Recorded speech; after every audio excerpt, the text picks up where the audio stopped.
Welcome to J news. ముందుగా headlines చూద్దాం. ప్రపంచ క్రైస్తవులకు మార్గదర్శి రోమన్ కేథలిక్ చర్చి పరమ గురువైన పోప్ ఫ్రాన్సిస్ మరణం. సంతాపం తెలిపిన రాష్ట్ర ముఖ్యమంత్రులు.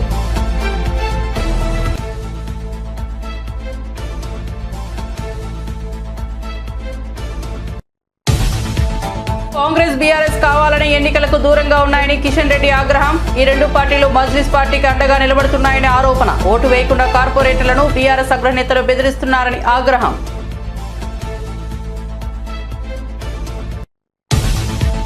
గోదావరి పుష్కరాల నేపథ్యంలో 2027 జూన్ నాటికే పోలవరం పూర్తవుతుందన్న నిమ్మల. 2027 డిసెంబర్ నాటికి ప్రాజెక్టు పూర్తి చేయాలని సీఎం లక్ష్యమని వెల్లడి.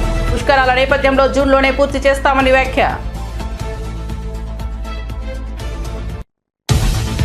పసుపు బోర్డు ఏమైందో అరవిందే చెప్పాలన్న మంత్రి ఉత్తమ్. రాష్ట్ర వ్యాప్తంగా ధాన్యం బోనస్ డబ్బులు పెండింగ్ లో ఉంటే త్వరలోనే విడుదల చేస్తామని వ్యాఖ్య. రైతు పక్షపాతిగా ఈ ప్రభుత్వం సాగుకు అవసరమైన అన్ని చర్యలు తీసుకుంటుందని వెల్లడి.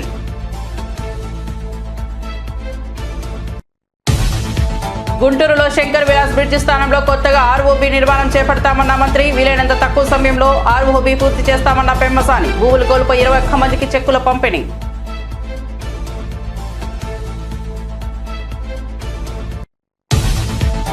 అమెరికా ఉపాధ్యక్షుడు జేడీ వాన్స్ కుటుంబ సమేత భారత పర్యటన. తొలి కార్యక్రమంగా ఢిల్లీ అక్షరధామ్ ఆలయ సందర్శన. ఆలయ కళ, వాస్తుశిల్పం విలువలను మెచ్చుకున్న వాన్స్. భారతీయ వస్త్రధారణలో ఆకట్టుకున్న వాన్స్ పిల్లలు.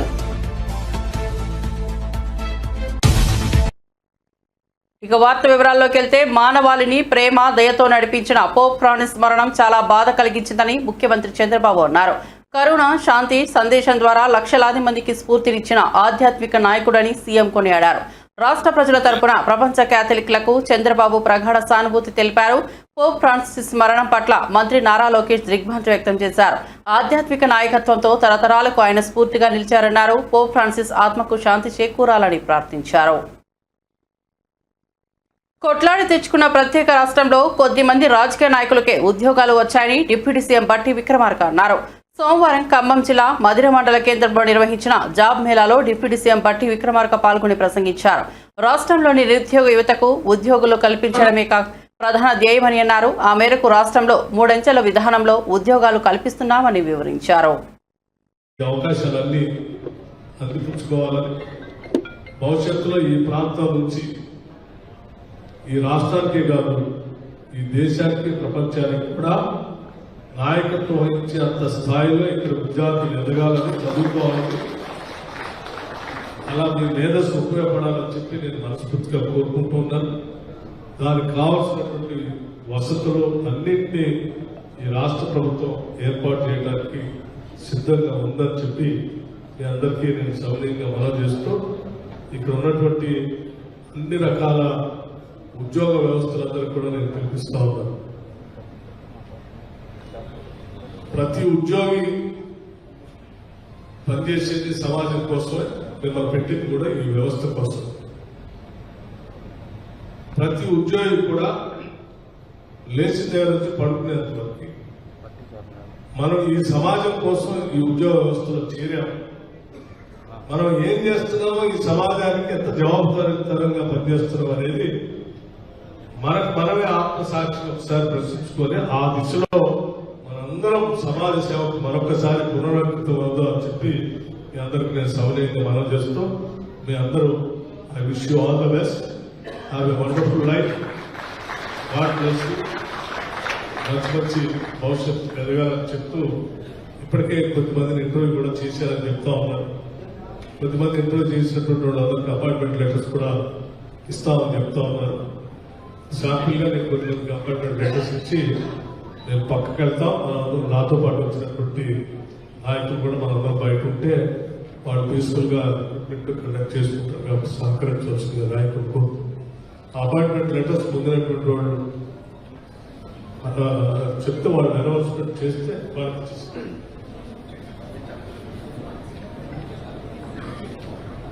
ప్రీమియం హెల్త్ కేర్ అండి, తిరుపతమ్మ 25,000 శాలరీ, నెల జీతం.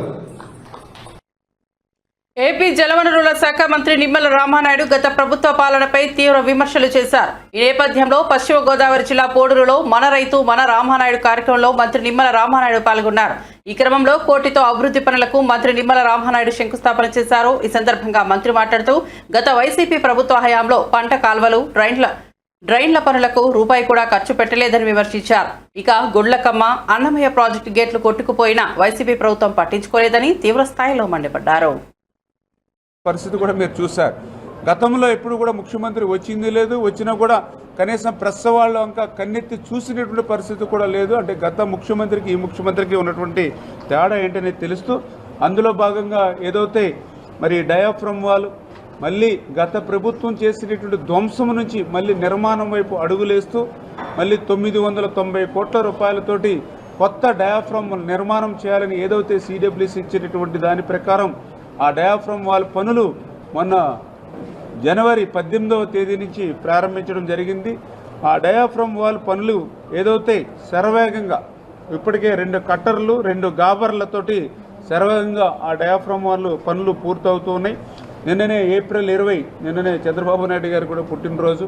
నిన్న మేము కూడా కాకతీయంగా చూస్తే నిన్నటికి 202 మీటర్లు ఏదైతే డయాఫ్రమ్ వాల్ ఆ నిర్మాణ పనులు కూడా నిన్న పూర్తి చేయడం జరిగిందని చెప్పి కూడా తెలియజేసుకుంటూ ఈ పనుల్ని 25 కల్లా పూర్తి చేయడానికి మరింత వేగవంతం చేసేటువంటి విధంగా మరి ఏప్రిల్ 30 కల్లా 3వ కట్టర్ కూడా ఈ యొక్క డయాఫ్రమ్ వాల్కి అందుబాటులో రావడం జరిగిందని చెప్పి తెలియజేసుకుంటూ రేపు రైనీ సీజన్ వస్తుంది. రైనీ సీజన్లో వర్షాకాలంలో కూడా పనులు ఆగకుండా చేయాలనేటువంటి ఉద్దేశంతో ఎగువ కాపర్ డ్యామ్ ఏదైతే ఉందో ఆ ఎగువ కాపర్ డ్యామ్ ఎందుకంటే ఆల్రెడీ 4-5 ఇయర్స్ అయింది కాబట్టి దాని స్ట్రెంగ్త్ తగ్గకుండా దాన్ని బలోపేతం చేయడం కోసం ఏదైతే మనకి ఇంటర్నేషనల్ ఎక్స్పర్ట్స్ ఏదైతే ఇచ్చారో దాని ప్రకారం బట్రస్ డ్యామ్ కూడా దానికి అనుబంధంగా కూడా పనులు ప్రారంభించాం. రేపు మే నెల కల్లా ఆ ఎగువ కాపర్ డ్యామ్ని స్ట్రెంగ్తన్ చేసేటువంటి విధంగా ఆ బట్రస్ డ్యామ్ కల్లా పూర్తి చేస్తామని చెప్పేసి కూడా మీ ద్వారా కూడా తెలియజేసుకుంటూ ఈ రకంగా చంద్రబాబు నాయుడు గారు ఇచ్చినటువంటి లక్ష్యం ఏదైతే 2025 డిసెంబర్ కల్లా ఈ యొక్క డయాఫ్రమ్ వాల్ని నిర్మాణం చేస్తామని చెప్పి కూడా మీ ద్వారా కూడా తెలియజేసుకుంటూ మరి ఈ యొక్క స్టార్ట్ చేసినటువంటి కొద్ది రోజుల్లోనే 202 మీటర్లకి నిన్న 20వ తారీఖు పూర్తి చేసినందుకు కూడా అక్కడ ఉన్నటువంటి అధికారులకు ఏజెన్సీని కూడా అభినందిస్తున్నామని చెప్పి తెలియజేసుకుంటూ అదేవిధంగా ఏదైతే ఈసీఆర్ఎఫ్ డ్యామ్ ఏదైతే మెయిన్ డ్యామ్ ఎర్త్కమ్ రాక్ఫిల్ డ్యామ్ ఏదైతే ఉందో మరి డయాఫ్రమ్ వాల్ పూర్తి చేసేంత వరకు వేచి చూడకుండా కాలం కలిసి రావాలనే ఉద్దేశంతో ప్యారలల్గా అంటే డయాఫ్రమ్ వాల్ నిర్మాణం జరుగుతుండగానే ఈసీఆర్ఎఫ్ మెయిన్ డ్యామ్ను కూడా నిర్మాణం చేయాలనేటువంటి ఆలోచన ఏదైతే సిడబ్ల్యూసి అదేవిధంగా సెంట్రల్ ఎక్స్పర్ట్స్ పీపీఏ ఏదైతే చెప్పారో దానికి అనుగుణంగా ఆ ఏదైతే గ్యాప్ 1 సంబంధించి ఈసీఆర్ఎఫ్ డ్యామ్ నిర్మాణం ఈ ఏప్రిల్ నెల నుంచి మేము అది కూడా స్టార్ట్ చేసాం. అదేవిధంగా ఏదైతే గ్యాప్ 2 వద్ద ఈసీఆర్ఎఫ్ డ్యామ్ పనులు మరి ఈ సంవత్సరమే నవంబర్ 30లోగా అవి కూడా ఈసీఆర్ఎఫ్ డ్యాములు పనులు కూడా మొదలుపెట్టేటువంటి విధంగా చంద్రబాబు నాయుడు గారు ఇచ్చినటువంటి ప్రణాళికలను అమలు చేసి ఖచ్చితంగా రేపు 2027 డిసెంబర్ కల్లా మరి ఈ యొక్క పోలవరం ప్రాజెక్టుని పూర్తి చేయాలనేటువంటి ఆలోచన మొన్న చంద్రబాబు నాయుడు గారు చేసినటువంటి రివ్యూలో మీరు కొంచెం పురోగతిని ఏదైనా అవకాశం ఉంటే సాధించి 2027 డిసెంబర్ భద్రాచలంలో జరిగిన బీఆర్ఎస్ కార్యకర్తలు ఉద్యమకారుల సమావేశంలో ఎమ్మెల్సీ కల్వకుంట్ల కవిత కీలక వ్యాఖ్యలు చేశారు. పార్టీ అధినేత కేసీఆర్ కు కార్యకర్తలకు తాను వారధిగా ఉంటానని స్పష్టం చేశారు. కార్యకర్తల సమస్యలను కేసీఆర్ దృష్టికి తానే తీసుకెళ్తారు. కార్యకర్తలకు ఎలాంటి అవసరం ఉన్నా నన్ను నేరుగా సంప్రదించవచ్చు. వారిని కాపాడుకోవడం నా బాధ్యతగా భావిస్తున్నానని తెలిపారు. తెలంగాణను కాపాడమే బీఆర్ఎస్ కార్యకర్తల ప్రథమ కర్తవ్యమని పేర్కొన్నారు. కాంగ్రెస్ సర్కార్ నిరుపేదల్ని మోసం చేస్తోందని, ఖమ్మం నుంచి 3 మంత్రులున్నా ఫలితం లేదన్నారు. ఆత్మీయ భరోసా కింద ఇచ్చే డబ్బులు మానేశారు. మన కళ్ల ముందే మన తెలంగాణ ఆగమవుతుంటే ఊరుకోకూడదని హెచ్చరించారు. కాంగ్రెస్ ప్రభుత్వానికి వ్యతిరేకంగా ప్రజలను చైతన్యపరచాలని పిలుపునిచ్చారు. గమనించుకున్నాం. మరి ఇవాళ కూడా అదే చేయాలి. వీడు చూడడానికి మనోళ్ళలాగా ఉంటాడు, తెలంగాణోళ్ళలాగా ఉంటాడు, కానీ పనిచేసేది తెలంగాణకు వ్యతిరేకంగా పనిచేస్తున్నాడు. ఆ అంశాన్ని దయచేసి గుర్తించాలి. ఇవాళ మన లోపల మనకున్న అనేక సమస్యలకు మీకు కేసీఆర్ గారికి మధ్యలో వారధిగా నేను నిలబడి ఉంటా. నేను మిమ్మల్ని ఏది అవసరం ఉంటే అది సార్ దగ్గరికి మీ సమస్య నేను తీసుకుపోయి చూపిస్తా. మనం చాలా బలమైనటువంటి పార్టీ, ఇంకా బలంగా ఎదుగుదాం. ప్రపంచంలో మనల్ని ఎవరు ఎదిరించలేనంత బలంగా ఎదుగుదాం. కానీ అట్ ద సేమ్ టైం ప్రజల్ని రక్షించుకోవాల్సినటువంటి అవసరం మనకున్నది. తెలంగాణ యొక్క అభివృద్ధిని కాపాడుకోవాల్సినటువంటి అవసరం మనకున్నది. ఆ ప్రథమ బాధ్యతను మర్చిపోవద్దని కూడా ఇక్కడ ఉండేటటువంటి నాయకులకందరికీ కూడా నేను సూచన చేస్తా ఉన్నాను. మీ అందరికీ తెలుసు, ప్రపంచం అంతా ఉంటుంది. అప్పుడైతే ఆ ఈడీ సిబిఐ మొత్తం నా ఫోన్ నంబర్ టీవీలలోనే వేసేసారు. ప్రతి ఒక్కరి దగ్గర నా ఫోన్ నంబర్ ఉంటుంది. ఫోన్ నంబర్ లేని వాళ్ళు ఇన్స్టాగ్రామ్, ఫేస్బుక్, ట్విట్టర్ ఎట్లా అన్నా నన్ను రీచ్ కావచ్చు. మీకు ఏ సమస్య ఉన్నా తీర్చేటటువంటి బాధ్యత నేను తీసుకుంటా. కేసీఆర్ గారి దగ్గరికి మీ సమస్యను నేను వివరించి తీసుకొని వెళ్తా. మీరు నాకు ఒక వాగ్దానం చేయాలి. భద్రాచలంలో ఉప ఎన్నిక వస్తే ఎట్టి పరిస్థితులలో మళ్ళా ఇదే గులాబీ జెండా ఎగిరేయాలని చెప్పి మాట మీ అందరి దగ్గర నేను తీసుకుంటా ఉన్నాను. మరి ఇక్కడికి భద్రాచలంతో నా అనుబంధం ఇప్పటిది కాదు, అనేక సంవత్సరాలది. ఆనాడు భద్రాచలంకి బతుకమ్మ చేయడానికి వచ్చినప్పుడే నరసింహమూర్తి గారి ఇంటికి కూడా నేను వెళ్ళడం జరిగింది. ఇక్కడ బతుకమ్మ రాముల వారి సన్నిధిలో చేసినప్పుడు నాకు బాగా గుర్తుంది. జయశంకర్ గారు, కేసీఆర్ గారు ఇద్దరు పక్కపక్కన కూర్చొని నాకు ఫోన్ చేశారు.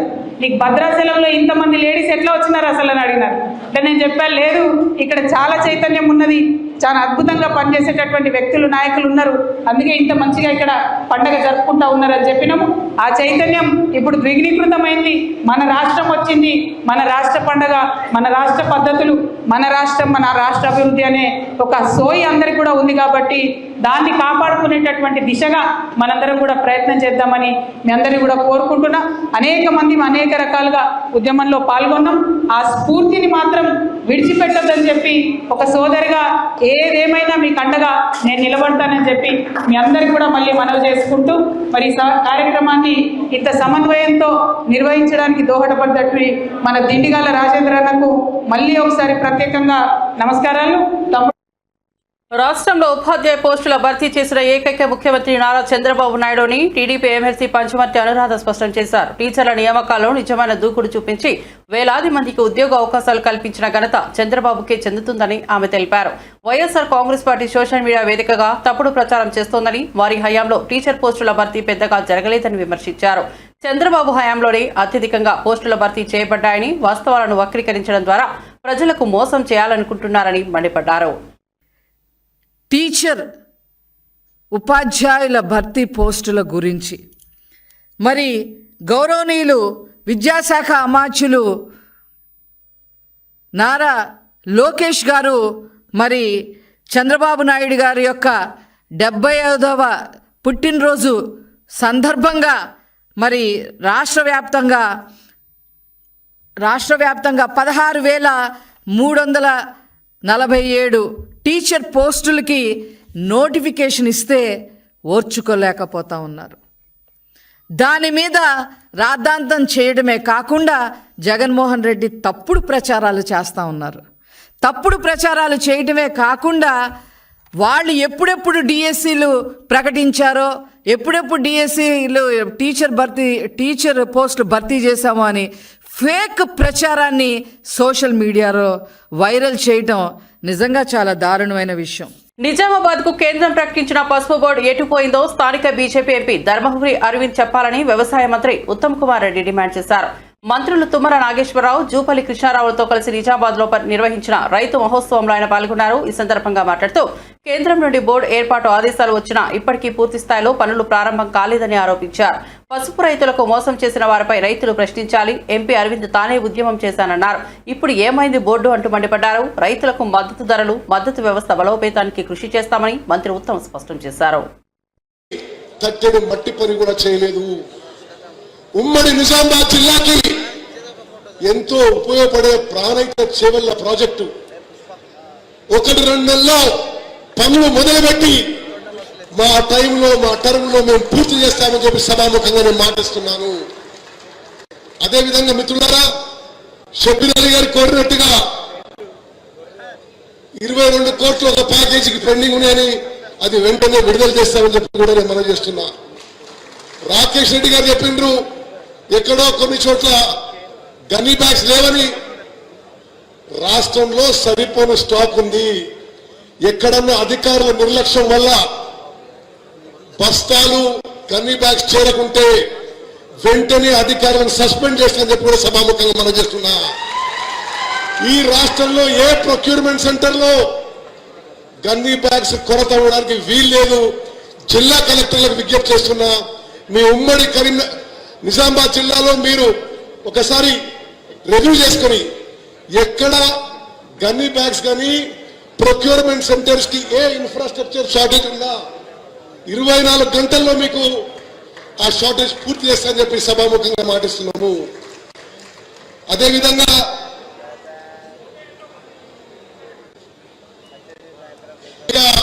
అది కేవలం 2-3 కోట్లు అని చెప్పిండు, తప్పనిసరిగా అది పూర్తి చేస్తామని చెప్పి కూడా నేను మనం చేస్తున్నా. ఉమ్మడి నిజామాబాద్ జిల్లాలో ఫైనాన్షియల్ వయబిలిటీ ఉంది, టెక్నికల్ వయబిలిటీ ఉంటే మరి మీరు కోరినట్టుగా చెక్ డ్యామ్స్ కూడా మంజూరు చేస్తామని చెప్పి కూడా నేను మనం చేస్తున్నా. మిత్రులారా, మన ప్రభుత్వం, మన కాంగ్రెస్ ప్రభుత్వం మహేష్ గౌడ్ గారు చెప్పినట్టుగా రైతులు మీరు పెద్ద సంఖ్యలో మమ్మల్ని ఎన్నుకున్నందుకే మేము ఇక్కడ కూర్చున్నాం. ఏనాడు మర్చిపోవు ఈ ప్రభుత్వం రైతు పక్షపాతంగా వ్యవసాయానికి అన్ని విధాలుగా చర్యలు తీసుకుంటామని చెప్పి నేను మరోమారు మనం చేస్తున్నాం.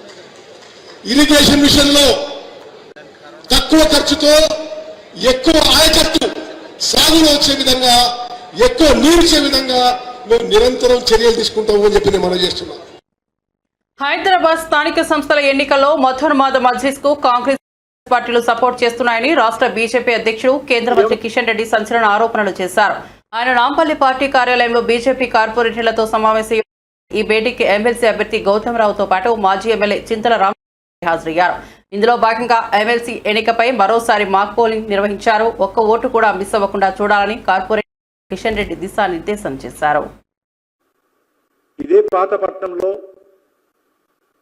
మజ్లిస్ పార్టీ వరుసగా గెలుస్తున్నటువంటి శాసనసభ నియోజకవర్గాల్లో కానీ, లేక హైదరాబాద్ పార్లమెంట్ కాన్స్టిట్యున్సీలో కానీ, మున్సిపల్ కార్పొరేషన్ ఎక్కడైతే మజ్లిస్ పార్టీ గెలుస్తుందో అక్కడ కానీ ఖచ్చితంగా బీఆర్ఎస్ పార్టీ, కాంగ్రెస్ పార్టీ రెండు కూడా పోటీ చేసి మజ్లిస్ వ్యతిరేక ఓట్లు చీల్చి మజ్లిస్ పార్టీకి సహకరించేటువంటి ప్రయత్నం చేస్తా ఉన్నారు. అక్కడ బీజేపీని ఓడించడం కోసమో ఆ ఎలక్షన్స్లో పోటీ చేస్తారు రెండు పార్టీలు.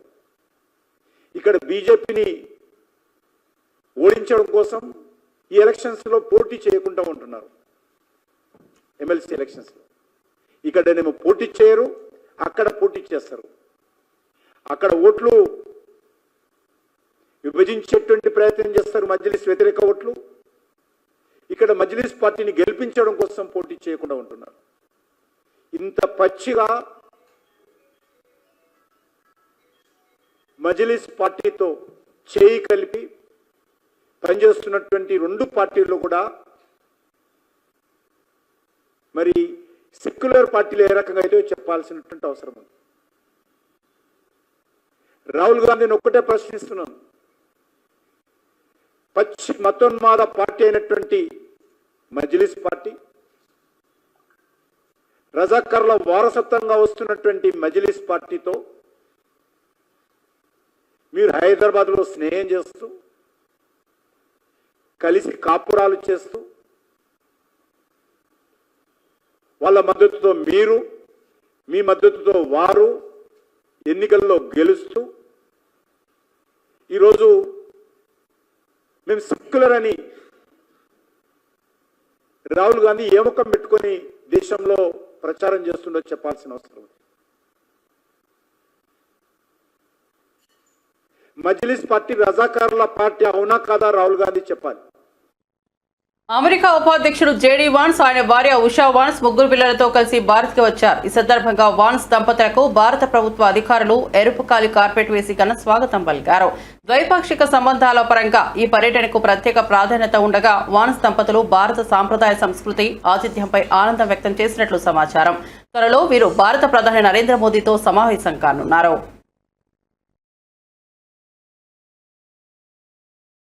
టీపీసీసీ అధ్యక్షుడు మహేష్ కుమార్ గౌడ్ సంచలన వ్యాఖ్యలు చేశారు. 1923లో నిర్మితమైన నిజాం సాగర్ ప్రాజెక్టు తర్వాత ప్రకాశం, కృష్ణా, గుంటూరు జిల్లాల నుండి వచ్చిన ఆంధ్ర రైతులు తెలంగాణలోని బాన్సువాడ, బోధన్, డిచ్పల్లి ప్రాంతాల్లో స్థిరపడి ఇక్కడి ప్రజలకు వ్యవసాయ విధానాలు నేర్పించారని తెలిపారు.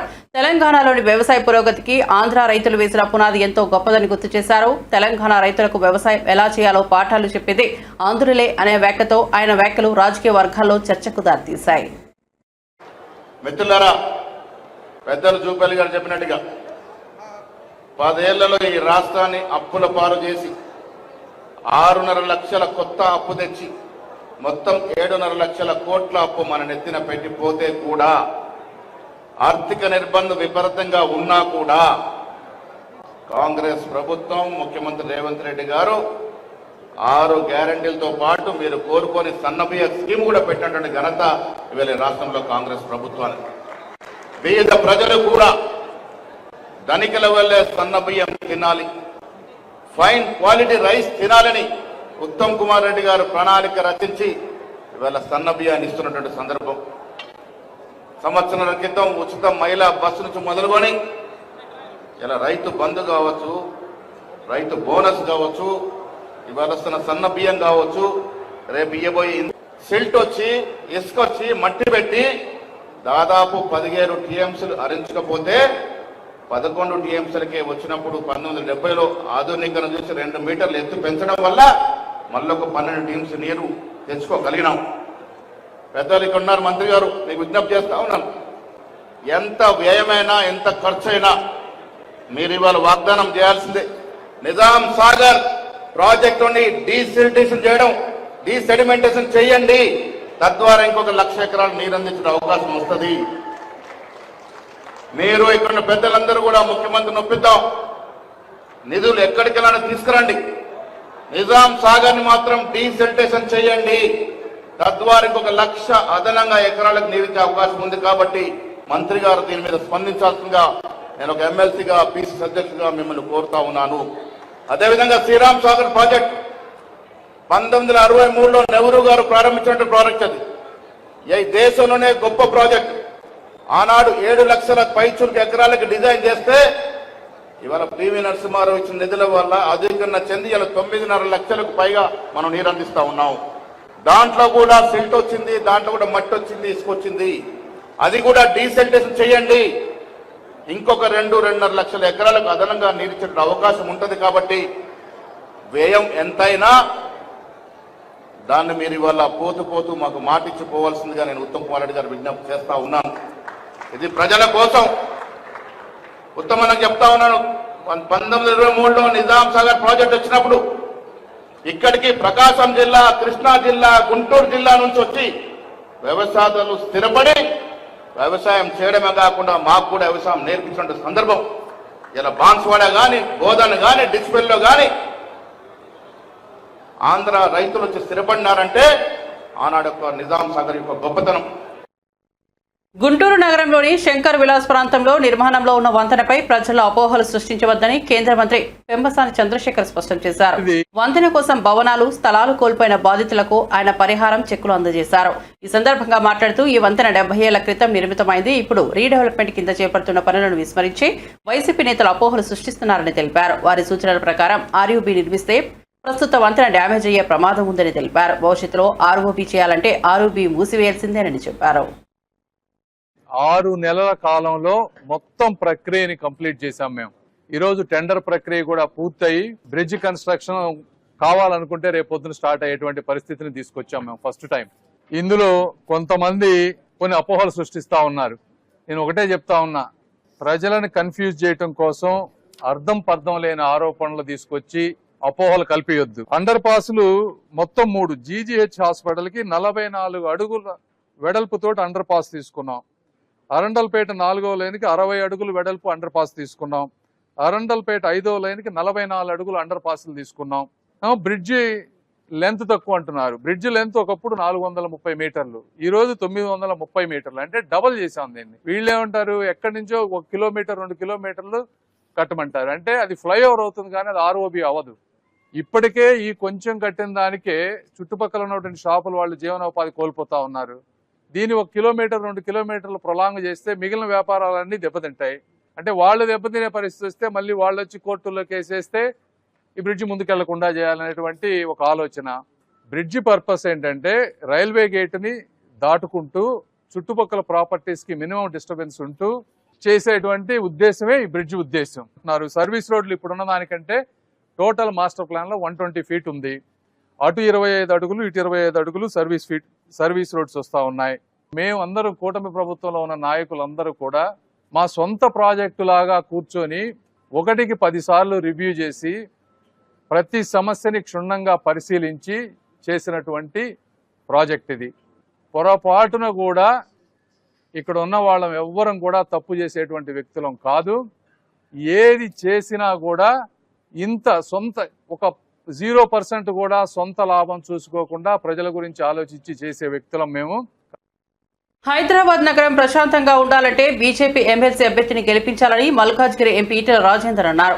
ఆయన నాంపల్లిలోని పార్టీ రాష్ట్ర కార్యాలయంలో మీడియాతో మాట్లాడారు. నరేంద్ర మోదీ ప్రధానమంత్రి కాకముందు హైదరాబాద్ సహా దేశంలోని అనేక ప్రాంతాల్లో ఉగ్రముఖలు బాంబు దాడులు చేశాయని, కానీ ఇప్పుడు దేశం వైపు కన్నెత్తి చూసేందుకు కూడా భయపడుతున్నారని అన్నారు. అంతేకాదు మోదీ ప్రధాని అయ్యాక నగరాలు వేగంగా విస్తరిస్తున్నాయని, ఇతర దేశాలతో అద్భుతమైన సంబంధాలు కొనసాగిస్తున్నారని తెలిపారు. స్మార్ట్ సిటీలు, అమృత నగరాల పేరిట దేశంలోని అన్ని రాష్ట్రాలకు కేంద్ర నిధులు అందుతున్నాయని చెప్పారు.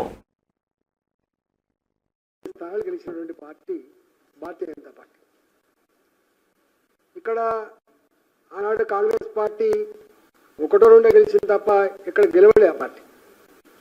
కానీ మొన్న టీఆర్ఎస్ నుంచి వలసపోయిన వాళ్ళు 14-15 మంది ఉన్నారు. నా 25 సంవత్సరాల రాజకీయ చరిత్రలో ఫస్ట్ టైం చూస్తున్నా ఒక రాజకీయ పార్టీ ఎమ్మెల్యేలు కానీ కార్పొరేటర్లు కానీ ఎన్నికల్లో పాల్గొనకూడదు అని చెప్పి విప్పించేది. నేను మొట్టమొదటిసారి చూస్తున్న అధికారంలో ఉన్న ఇక్కడ పార్టీ ప్రభుత్వం వలస వచ్చిన వాళ్ళు కావచ్చు, వాళ్ళ కార్పొరేటర్లు కావచ్చు, ఓట్లు వేయద్దని చెప్పి నిర్ణయించుకోవడం.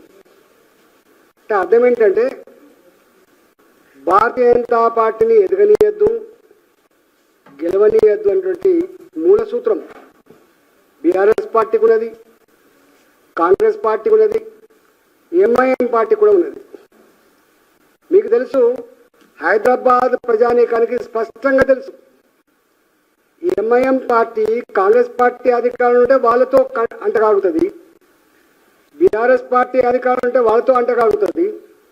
నేను స్వయంగా బీఆర్ఎస్ పార్టీలో ఉన్నప్పుడు చూసేది, బీఆర్ఎస్ పార్టీలో ఉన్నటువంటి మంత్రులు చెప్పిన దానికంటే కూడా అసదుద్దీన్ ఓవైసీ గారు చెప్పిన పనికి ఎక్కువ విలువ ఉంటుందని చెప్పి చర్చలు జరిగేది. ఎక్కడ పనులు కావాలంటే దరుసలాం పోవాలి, అక్కడ వాళ్ళకి దరఖాస్తు ఇచ్చుకోవాలనేటువంటి చర్చ జరిగేది.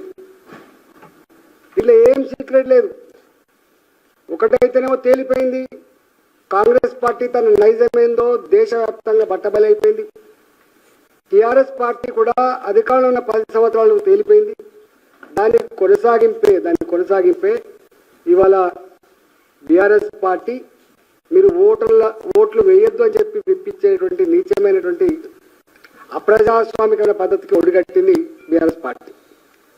మేము ఒకటే కోరుతున్నాం, ఈ ఓట్లో ప్రజలేసేది కాదు పాపం. బులెటిన్ ముగించే ముందు హెడ్లైన్స్ మరోసారి చూద్దాం. ప్రపంచ క్రైస్తవులకు మార్గదర్శి రోమన్ కేథలిక్ చర్చి పరమ గురువైన పోప్ ఫ్రాన్సిస్ మరణం, సంతాపం తెలిపిన రాష్ట్ర ముఖ్యమంత్రులు.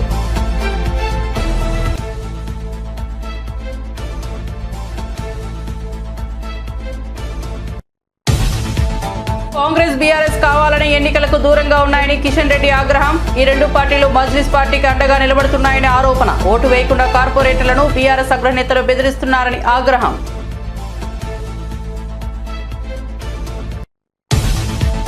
గోదావరి పుష్కరాల నేపథ్యంలో 2027 జూన్ నాటికే పోలవరం పూర్తవుతుందన్న నిమ్మల. 2027 డిసెంబర్ నాటికి ప్రాజెక్టు పూర్తి చేయాలని సీఎం లక్ష్యమని వెల్లడి. పుష్కరాల నేపథ్యంలో జూన్లోనే పూర్తి చేస్తామని వ్యాఖ్య. పసుపు బోర్డు ఏమైందో అరవిందే చెప్పాలన్న మంత్రి ఉత్తమ్. రాష్ట్ర వ్యాప్తంగా ధాన్యం బోనస్ డబ్బులు పెండింగ్ లో ఉంటే త్వరలోనే విడుదల చేస్తామని వ్యాఖ్య. రైతు పక్షపాతిగా ఈ ప్రభుత్వం సాగుకు అవసరమైన అన్ని చర్యలు తీసుకుంటుందని వెల్లడి.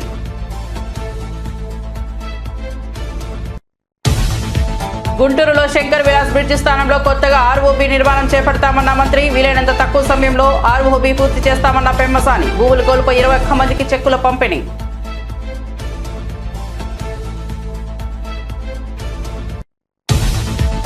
అమెరికా ఉపాధ్యక్షుడు జేడీ వాన్స్ కుటుంబ సమేత భారత పర్యటన. తొలి కార్యక్రమంగా ఢిల్లీ అక్షరధామ్ ఆలయ సందర్శన. ఆలయ కళ, వాస్తుశిల్పం విలువలను మెచ్చుకున్న వాన్స్. భారతీయ వస్త్రధారణలో ఆకట్టుకున్న వాన్స్ పిల్లలు. మరిన్ని అప్డేట్స్ కోసం చూస్తూనే ఉండండి జే న్యూస్.